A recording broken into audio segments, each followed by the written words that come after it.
All right, it is Tuesday. Yeah, I said it. TWO Tuesday.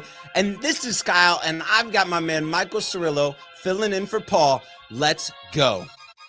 Everywhere I go, the people really want to know who I is and who I be. They stop and stare when they see me. Who I is. Who I is and who I be, right? Man. That's the whole theme. I know, right? It's so catchy. You know what's really ridiculous about it is we checked out the rest of the tracks on the album. Not so good. not so good.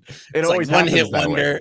It always happens. It's like, oh, that's why it landed on like the top searches for Bumpin Songs on free, whatever streaming music thing that we have access to. So this reminds me of back in the day. I'd go to this store called Sam the Record Man, and I'd go and buy my CDs. And I just knew if it was a band I liked, I just had to go to track 3 because that was like the thing in the 90s and the early 2000s. Like track 3 was the banger. Always going to be good, right? So, that was the single. 3. It was always track 3. Exactly. Yeah. Sweet. So if you are paying attention and you are on Paul's LinkedIn right now, you recognize that neither is this Paul. And yes, this is Michael Cirillo. So Michael Cirillo is a good friend of Paul and mine, and just a real troublemaker, like a guy that is pushing back in the industry and has been for a long time. Actually, we had a conversation like a little over a week ago, and Not a week ago, we were just talking, and Michael's like, dude, I've been doing this for like 4 years, thinking there was nobody else trying to do the thing. And now there's lots of people trying to do the thing, and it's really exciting. So yeah, I'm glad you're here and hanging out with us this morning, man. Yeah, man. And the 4 years was more like 9 years. Whew. 9 years, man. I was like, I'm all alone. There's no other troublemakers. I didn't call them troublemakers. But, this is super exciting to see you guys doing this, to see others doing this sort of thing and really trying to provide value to the industry. It's something I'm a huge advocate for. So I love that you guys are doing this every day. Every day. Exactly. Holy smokes.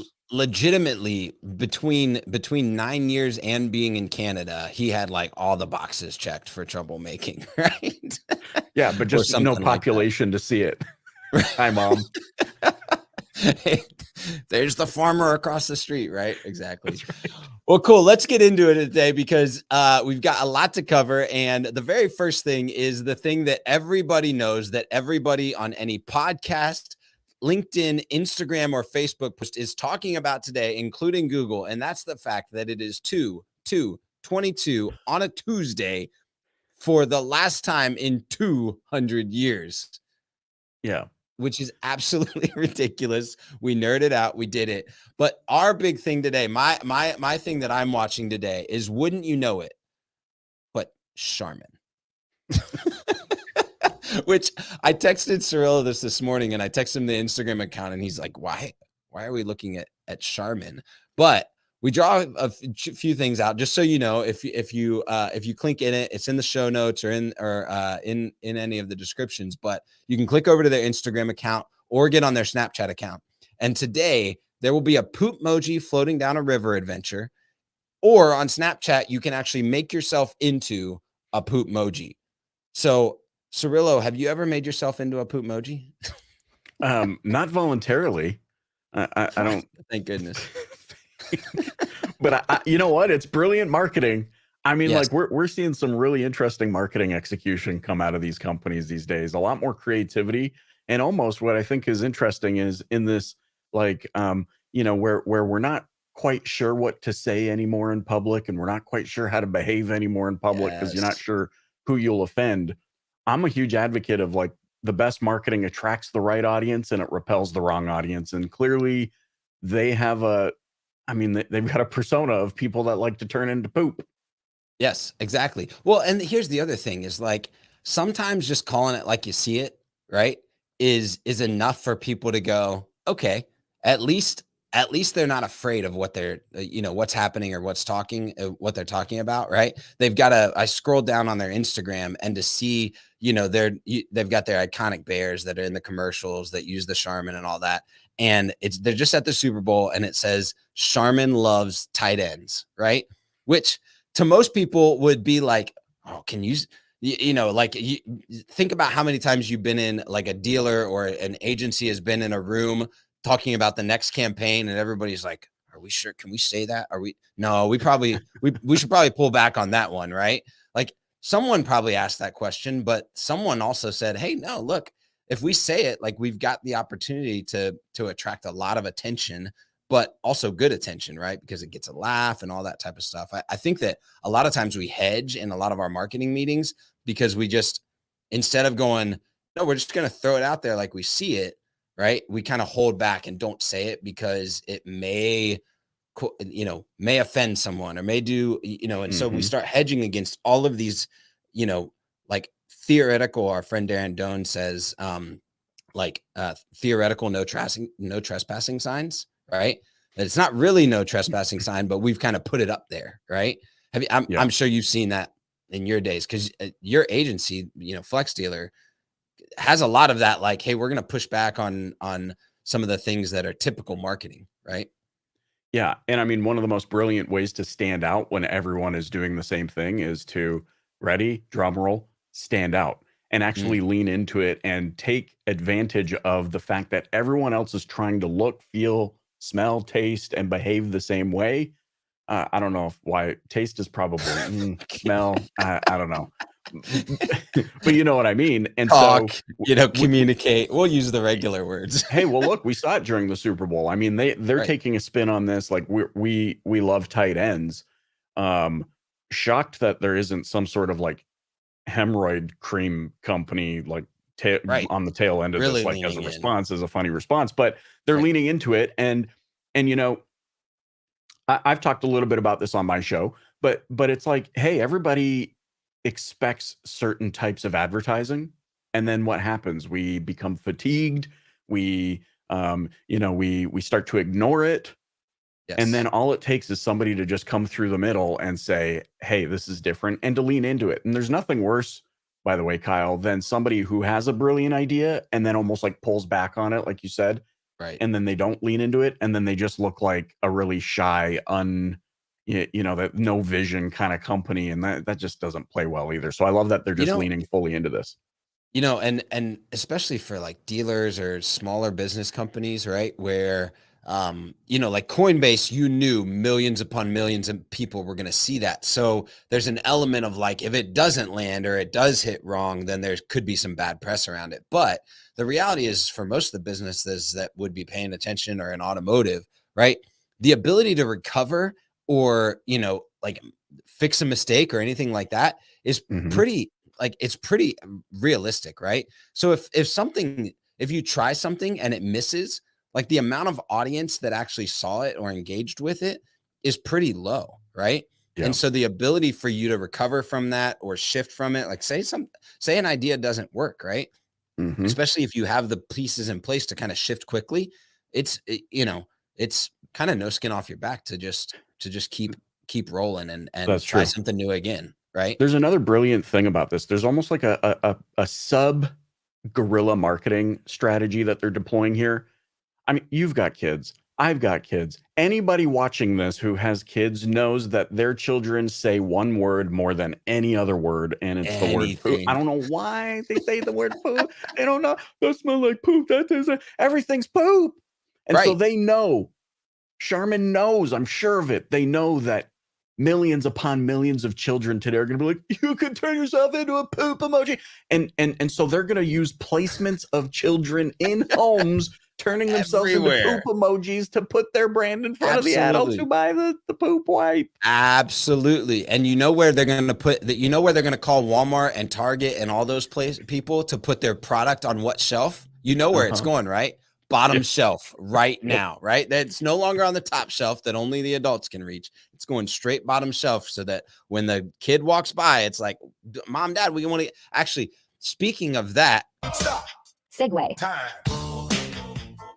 Okay, so I didn't plan this one, but we're on the marketing thread, and wouldn't you know it, Kyle and Cirillo are talking about marketing. But my son, you know, last week he had the sniffles, and so we needed to get Kleenexes, right? And typically in our house, like we have kind of sensitive skin and all that type of stuff, and particularly my wife and my son, and so we always go with the like Puffs Plus lotion, right? That one.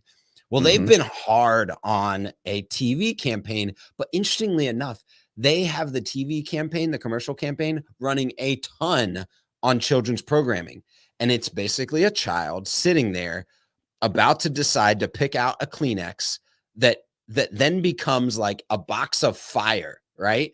And then the adult kind of swoops in and brings the Puffs Plus lotion right back in. And my son, we bring this into the house. He comes home from school. My wife puts that on there and he goes, "Oh, good. You didn't get the fire ones." Right?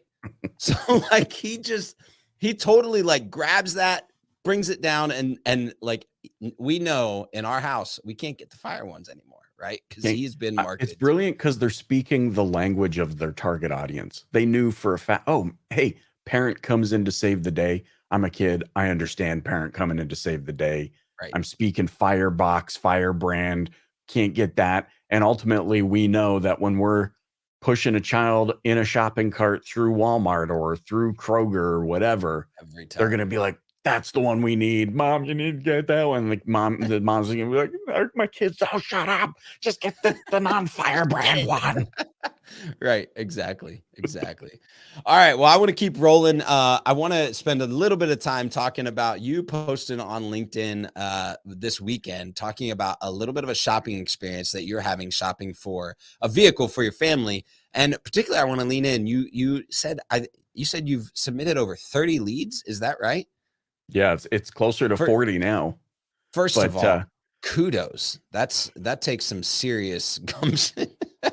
Man, oh But man. Second of all, you said how many? Like, what's the response look like from that? Still 5 have responded. 3 robots, 2 real people. Still waiting for responses from the real people. The robots won't shut up.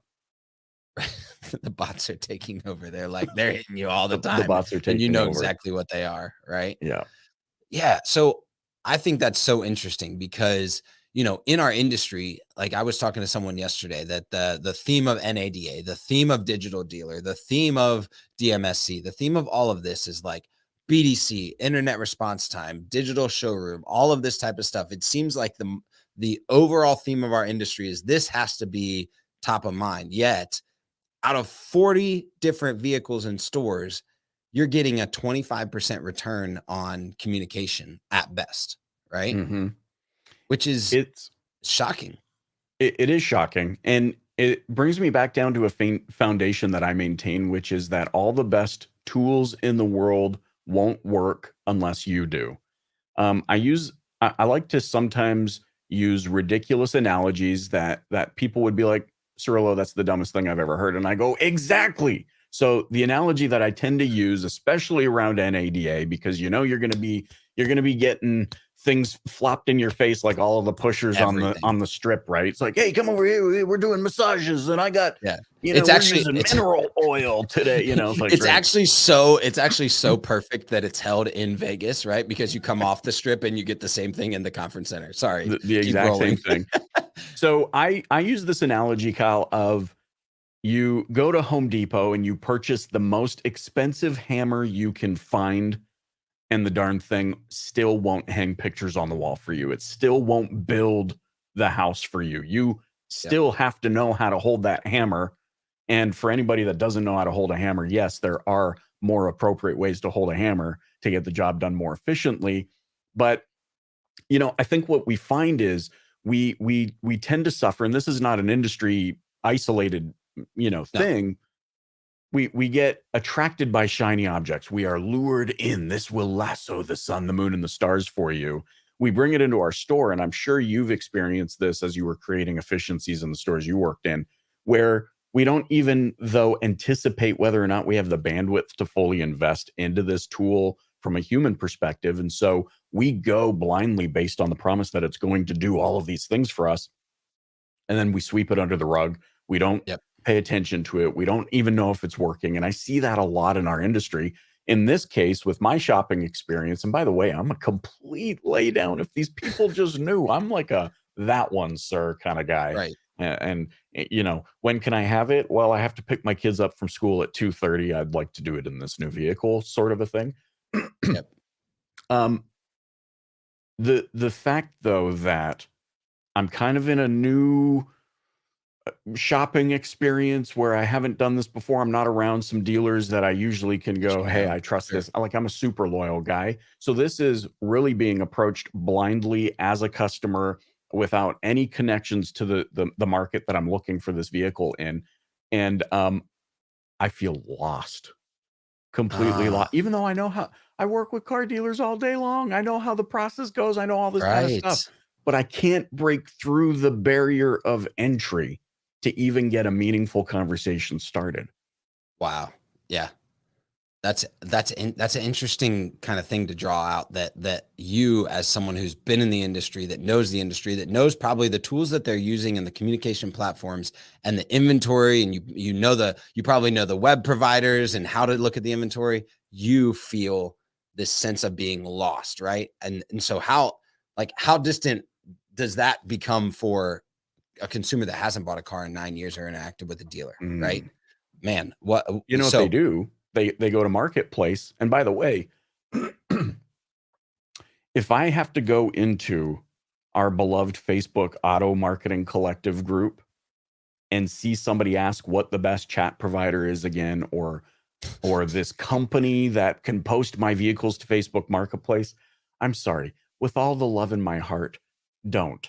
It's the worst experience ever, because like what happens? You start losing trust a little bit in the franchise or in the dealership community.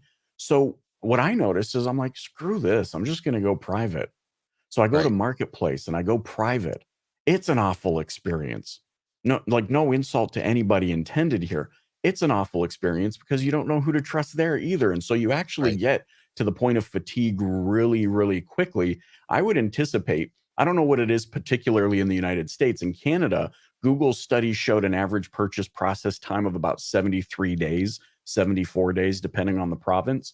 I would anticipate that could be a lot shorter if we empathized with the fact that consumers are going through a complete emotional roller coaster on something that really shouldn't be that way at all. Well, it is like, I would rather go and get a root canal at this point. And right now, in a time frame when anxiety and depression are at an all-time high worldwide, right? So you already have a consumer that is coming into a purchase process with an all-time high level of anxiety or depression.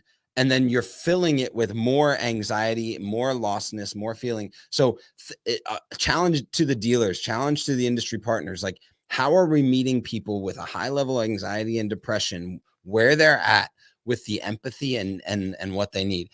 We're way out of time, but I cannot not get to this. Toyota has filed for 8 patents that will allow EV purchasers to have a feeling of shifting a car.